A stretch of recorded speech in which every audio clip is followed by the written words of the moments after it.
Another point on this that you made, of course, you also represent the family of Stephen Smith and Sandy Smith, his mother. That has been something we've been following for quite some time. Now it's classified as a homicide. Grand jury impaneled Yep. on this one.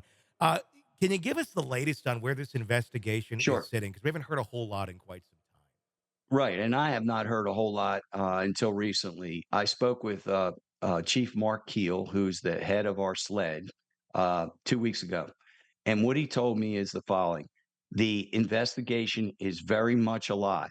The grand jury is not impaneled any longer, but the investigation is very much alive, and there's a number of issues that he has tasked his officers to get answers on. Now, what he did tell me is because of all of Alex's shenanigans regarding the new jury trial issues and trying to recuse Judge Newman and then saying that he couldn't get a fair and impartial jury in the Satterfield financial crime case at Buford, it diverted the officers.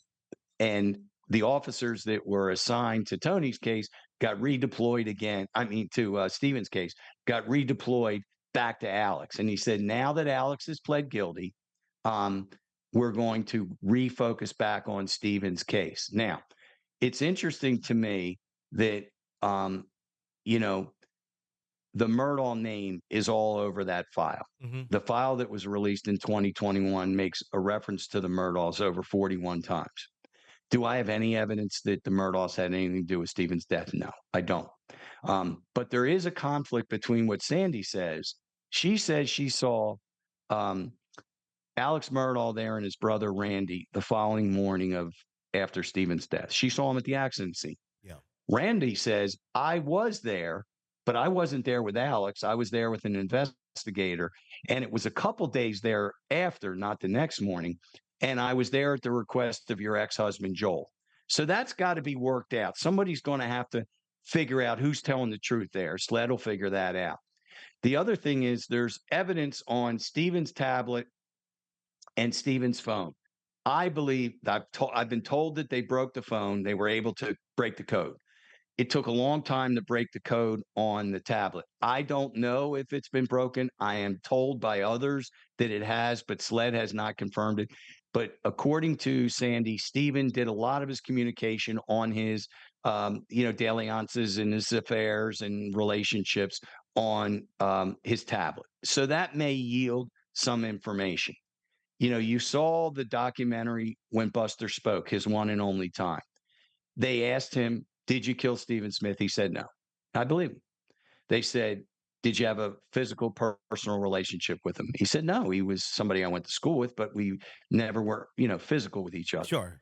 The third question that should have been asked that wasn't asked is, do you have any information what happened to Stephen? Hmm. And I think SLED's going to want to ask that of Buster. Do you have any knowledge of what may have happened to Stephen? And that's a logical question to ask. Sure. And that's never been asked, nor has he answered that question. I would like to get an answer to that question. So I remain optimistic. Chief Keel just retired today, but he's Oh, going to get rehired in 30 days. There's a little quirk in the law that you can retire and collect your retirement and then come back to work and then get your salary and you're double dipping. So he's going to have to sit on the sidelines for 30 days. So I won't be able to talk to him probably for 30 days.